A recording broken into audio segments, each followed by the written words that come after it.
네, 지난 한 주 동안 시장에서 개인은 9조 원어치를 사들였고 기관은 8조 원이 넘게 팔아치웠습니다. 결국 지난주 마지막 금요일 개인의 2조 원이 넘는 매수세도 기관과 외국인의 매도 폭탄 끝에 코스피 지수는 3,100선을 지키지 못했습니다. 이번 한 주간은 시장에서 또 어떤 것들을 준비하면 좋을지 조성호 과장과 하나씩 짚어보겠습니다. DB금융투자 잠실지점 조성호 과장입니다. 안녕하세요. 네, 안녕하세요. 네. 오늘도 상담 신청을 받겠습니다. 퍼스트 클래스에서는 포트 상담은 물론 매매 전략, 종목 전략, 그리고 계좌를 어떻게 운영하면 좋을지 등등에 대해서 상담을 도와드리고 있습니다. 02,000-4875, 02,000-4875로 전화 주셔서 접수해 주셔도 되고요. 샵 2034로 문자 남겨주셔도 조성호 과장님이 다 상담 도와드리니까요. 여러분들 많은 연락 부탁드리겠습니다. 그럼 오늘 어떤 얘기를 해주실지 퍼스트 클래스의 주제 먼저 열어보겠습니다.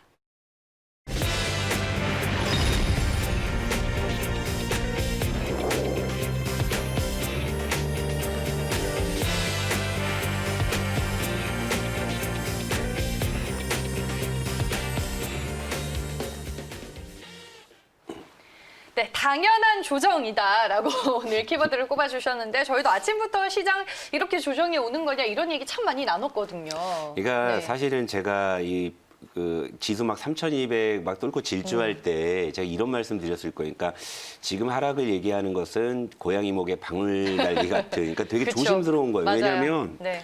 다들 내가 보고 싶은 걸 보잖아요. 그러니까 제가 봐도 이것 좀 너무 단기적으로 너무 과하다라는 생각이 들어도 여기서 하락을 이야기하기가 되게 조심스러워요. 왜냐면 욕을 먹고 시작을 하거든요. 왜냐하면 너 뭐 밑에서 뭐 물량 못 샀으니까 너 살라고 너 빠진다는 소리 하는 거냐. 네. 그러니까 온갖 좀 네거티브한 게 많아요. 그리고 나서 나중에 좀 지수가 조정을 받게 되면은 그러면 또 이제 어떤 반응이냐면 아 그래 그 친구가 그때 조정을 얘기했는데 그 말을 들을 거리 아니라 저놈 때문에 빠졌다 이렇게 나오거든요. 그러니까 네. 이 하락을 얘기하는 게 근데 이제 어느 정도 시장이 좀 이제 냉각이 되니까 이제 왜 그랬는지 이제 복귀는 해봐야죠, 여러분. 그러니까 다시 우리 시장이 이제 지난 연초처럼 단기 어떤 이제 그 대형주들이 막 정말 개별주를 방불케 하는 그런 변동성으로 이제 급등하는 일이 또 다시 이제 발생을 한다면 그때는 이제 우리가 어떻게 해야 되는지 아마 이번에 좀 배우셨을 거예요. 이제 그 말씀 좀 드리고 싶은 거예요. 자, 일단은 코스피 차트를 한번 가볼게요. 뭐 지수가 중요한 거는 아니고 보시게 되면 최근에 이제 코스피가 고점 3,266을 보여주고 이제 3,085포인트 거의 한 180포인트 정도 일단 조정을 받은 상황이잖아요. 그리고 이게 1월에 이제 절반밖에 안 지났어요. 절반밖에 안 지났고 또 요 상황이 이제 지난주 한 주 만에 이루어진 일이에요. 이 상황이. 근데 1월 그래도 이제 지금의 어떤 조정을 감안하더라도 1월 한 달 동안 코스피는 여전히 8% 정도 상승해 있는 상황이고 이 2주 동안의 수급이 너무나 기록적이에요. 개인이 무려 11조 5천억을 샀고요. 기관이 네. 11조 8천억을 팔았고요. 그리고 이제 외국인이 2조 7천억을 이게 불과 그 1월의 절반 만에 이루어진 일이거든요. 굉장히 좀 기록적인 수급 공방이 펼쳐졌었는데요. 자, 요런 이제 상황을 보고 이제 삼성전자로 한번 가볼게요. 이제 거의 뭐 삼성전자 목장의 혈투처럼 그렇게 이제 보였는데 삼성전자 역시도 최근에는 이제 고점 대비해서 뭐 약 한 10% 정도 조정을 받은 모습이지만 여전히 1월 한 달 동안에는 8% 정도 상승을 하고 있어요. 그리고 이 기간 동안에 개인이 무려 5조 9천억, 거의 6조 원을 순매수했죠. 그러니까 1월 현재 개인이 코스피를 11조 5천억을 샀는데 이 중에 이제 거의 절반을 지금 삼성전자에 밀어 넣은 상황이고 기관은 4조를 매도하고 외국인은 2조를 매도했다 이런 거죠. 정말 뭐 기록적인 뭐 1월 절반에 그런 상황이었는데 네.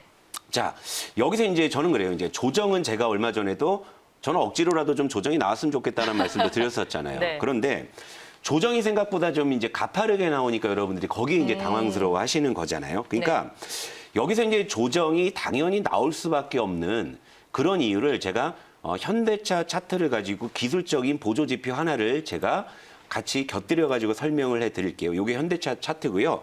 여기에 이제 같이 붙는 보조 지표가 화면상에 보이겠지만 요 이제 굵은 빨간 선이 있죠. 여기에 이제 위에 빨간 가는 선이 하나 있고 파란 또 가는 선이 하나 있죠. 요게 이제 볼린저 밴드라는 보조 지표입니다. 요건 이제 무엇을 의미하냐면 존 볼린저라는 사람이 창시한 그런 기술적 보조 지표인데 요게 한동안 그 차 차티스트들에게 아주 열광적인 찬사를 받은 그런 보조 지표이기도 해요. 자, 볼린저 밴드의 이제 기본적인 개념은 뭐냐면 주가는 99%의 확률로 이 밴드 안에서 움직인다입니다. 그러니까 여러분 이제 통계학에서 얘기하는 표준 정규 분포, 이제 요걸 기반으로 이제 착안한 그런 지표예요. 그러니까 예를 들면 주가는 그냥 99%가 그냥 이 안에서 움직여 이런 거예요. 그러니까 차티스트들이 이걸 좋아하는 이유가 그냥 밴드 상단에서 매도하고 밴드 하단에서만 매수하면 거의 99%의 확률로 맞아 들어갔다 이런 거거든요. 그런데 자, 제가 99%라고 말씀드렸죠. 그럼 나머지 1%의 확률이 뭐겠어요? 여기에서 반영하지 못하는, 감안하지 못하는, 고려하지 못하는 그런 변수인 거잖아요. 그런 네. 변수가 발생했을 때는요, 이 밴드가 급격하게 팽창을 해요. 지금 현대차가 딱 그 상황이잖아요. 그러니까 예를 들면 99%는 그냥 이 안에서 움직이는데 1%의 확률이 현대차에 발생을 해버린 거예요. 그러니까 현대차가 장중에 막 상한가에 근접하고 이런 것들은 과거에는 보지 못했던 정말 99%의 확률로 현대차는 그냥 이 안에서 움직였던 애인데 근데 1%의 확률이 드디어 발생한 거거든요. 그래서 밴드가 급격하게 팽창을 한 거예요. 그러면 그냥 차트를 보는 사람들, 주식을 오래 한 사람들, 또 이제 기술적 지표를 신뢰하는 사람들을 보면 아, 현대차 주가는 다시 밴드 안으로 들어올 거야. 이게 이런 거예요. 그러니까 네. 딱 봐도 아, 현대차는 단기에 너무 과열이고 너무 단계 슈팅이 나왔다. 이런 것들은 누구나 알고 있는 거죠. 그런데 이 밴드에서 팽창을 해서 주가가 왜곡이 됐는데 밴드 안으로 들어오지 않고 계속 팽창을 했던 게 이게 심리예요. 그러니까 여러분, 그러니까 예를 들면 우리가 횡단보도에서 빨간불이잖아요. 빨간불일 땐 누구도 건널 생각을 안 하잖아요. 그러니까 어쩌다 한 사람이 무단횡단하면 저놈 봐라 뭐 이렇게 나오잖아요. 그런데 갑자기 이거 심리학 실험에서도 나온 겁니다. 네. 동시에 너댓 명이 한꺼번에 건너가면요. 그럼 나도 맹목적으로 그냥 약간 따라 가게 되죠. 들어가요. 그리고 맞아요, 나중에 보면 맞아요. 우르르 몰려가고 나중에 빨간불인데 왜 건너지 하고 안 건너는 사람 하나가 몇 명이 꼭 있기 마련이고. 그렇죠? 바로 이런 거를 여기서 이런 현상 여기에서 우리가 확인할 수가 있는 거예요. 그러니까 이게 만약에 예를 들면 기관이나 외국인들이 지금 막 파는 거는 개인이 워낙에 사니까 자기들이 손으로 파는 것도 있지만 이걸 갖다가 여러분 시스템 트레이딩이라는 거 있잖아요.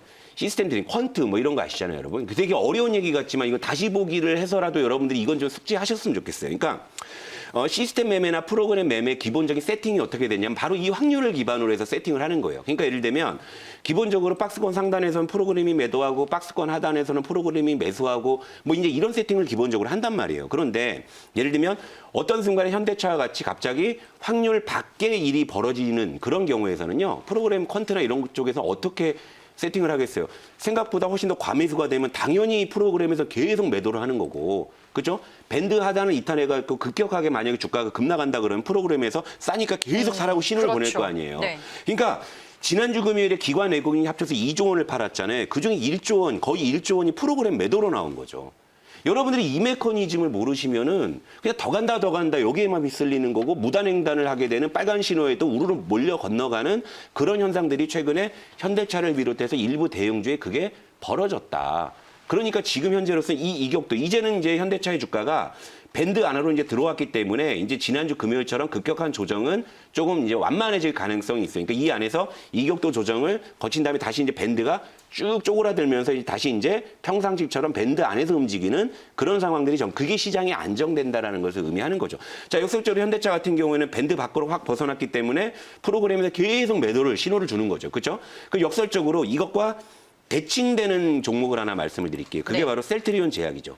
셀트리온 제약은요, 지금 밴드 하단을 급격하게 이탈을 하고 있거든요. 그러니까 지난주 금요일에 기관 외국인들이 합쳐서 2조 원을 팔았고 프로그램이 무려 1조 원 가까이가 나왔는데 셀트리온 제약은 역설적으로 프로그램 매수가 들어왔다. 여러분들에게 이 메커니즘, 그러니까 제가 여러분들께 장중에 선물 동향이나 프로그램 동향이나 이런 것들을 살펴봐야 된다는 이유가 바로 이런 데서 나오는 겁니다. 그러니까 지금 상황에서는요, 현대차 같은 경우는 어느 정도 이제 지난주 금요일에 좀 생각보다 이제 개인의 매수세가 약간 이제 조금 이제 사그라든다고 했을 때 낙폭이 더 나올 수밖에 없는 거죠. 근데 지난주 금요일에 그게 나왔잖아요. 그러니까 현대차는 일단 아픈 매를 맞았기 때문에 이제 지난주 금요일 같은 좀 급격한 하락은 좀 잦아들 가능성이 있고 역설적으로 지금 기술적 지표 셀트리온 제약 같은 경우에는요. 기술적으로 지금 매수 시그널을 주고 있다. 그러니까 여러분들이 이런 메커니즘을 아셔야 된다. 근데 이걸 잘 모르시니까 그냥 맹목적으로 더 간다. 그렇죠? 그러니까 이런 것들을 여러분들께서 그러니까 이번은 놓쳤다고 치지만 네. 다음에 또다시 이런 상황이 발생했을 때는 제가 오늘 드린 말씀을 반드시 기억하시고 그때 현명하게 대응하시면 좋겠다. 이 말씀 좀 드리고 싶었습니다. 네. 시장의 메커니즘에 네. 대해서 오늘은 좀 설명을 해주셨습니다. 뭐 이렇게 시황도 좋고 좋고 업종 얘기도 좋고 종목 얘기도 다 좋습니다. 어떻게 이제 우리가 시장에서 내 포트폴리오와 계좌를 꾸려가면 좋을지 상담을 도와드리겠습니다. 02-4875로 전화 주시면 되고요. 샵 2034로 문자 남겨주셔도 저희가 친절하게 다 상담을 도와드리겠습니다.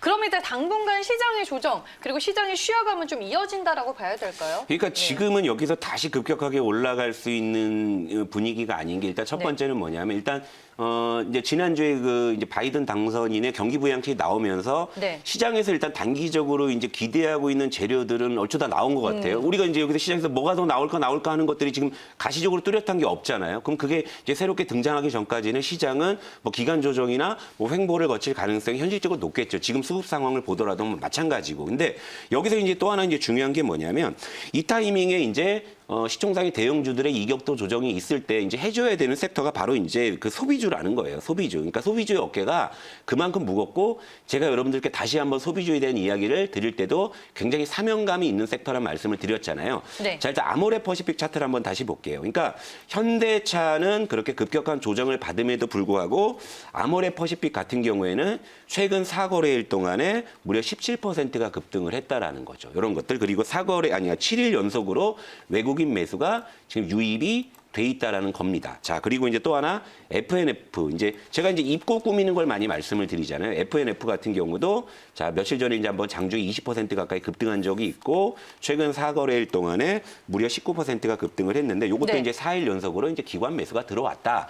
이 부분. 그러니까 결국엔 이 시총상의 대형주들이 이렇게 이제 변동성으로 이격도 조정이 있는 와중에서 지금 소비주가 확실히 해주는 모습이 보이고 당분간은 이 소비주 쪽이 움직여줘야지만 제가 보는 그런 시나리오. 그러니까 급격한 시장의 조정은 없을 거고 그 조정의 부분들을 이 어떤 소비주 쪽이 이제 네. 메워줄 것이다. 이런 시나리오로 일단은 당분간은 볼 필요가 있다. 이렇게 정리해드릴게요. 네. 알겠습니다. 오늘도 뭐 종목 상담 많이 들어왔고요. 끝번호 0573님이 10개 종목을 보유하고 있는데 무엇을 가지고 가야 할까요? 라고 또 상담 신청을 해주셨습니다. 아무래도 이제 보유하고 계신 종목들 이걸 어떻게 좀 정리를 해나가야 될지 좀 신박하게 정리를 해주기를 원하시는 분들이 그러니까 상당히 많은 것 같아요. 그러니까 저런 네. 그 포트 정리는 제가 열과성을 다해서 도와드려요. 그러니까 예를 들면 네. 10개가 있으면, 그러니까 20개가 있으면 10개로 줄이는 노력을 먼저 하셔야 되고, 그리고 또 10개까지 줄였으면 10개에서 이제 5개로 줄이는 노력. 왜냐면 우리 퍼스트 클래스의 그 정원이 몇 명이 5명이죠. 5개잖아요. 그렇죠. 그러니까 네. 거기까지는 따라오셔야 되는 거고 결국에 그중에서 무엇을 줄여야 될지 무엇을 살려야 될지 이게 여러분들께서 가장 궁금하신 거잖아요. 그러니까 그거는 제가 아무튼 뭐 방송이 끝나더라도 어떤 네. 식으로든 제가 도움을 드리도록 하겠습니다. 알겠습니다. 마지막으로 퍼스트 클래스의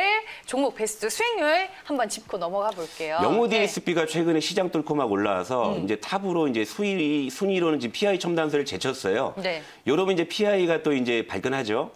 그렇죠. 뭐 루멘스형 워낙에 이제 안드로메다로 갔기 때문에 뭐 쟤는 뭐 일단 어쩔 수 없다 치지만 지금 2위 경쟁이 치열하고 코섹스도 이제 벌써 20%의 수익률로 진입을 했고 그러니까 지금 시장의 간판은 뭐 역시나 아직은 이 디스플레이 이 차세대 혁신 뭐 요쪽이 지금 먹히고 있는 거고 그 다음에 이제 소비주가 이제 네. 이제 랭킹에 이제 들어오는 날이 머지않았다. 저는 이렇게 보고 있습니다. 알겠습니다. 모든 종목이 기본적으로 두 자릿수의 수익률을 기록을 하고 있다는 점, 이 팩트만 제가 다시 한번 짚어드리겠습니다. 조성의 퍼스트 클래스 여기까지고요. 조성 과장님은 여기서 보내드리겠습니다. 같이 인사드릴게요. 오늘도 함께해 주신 여러분 고맙습니다.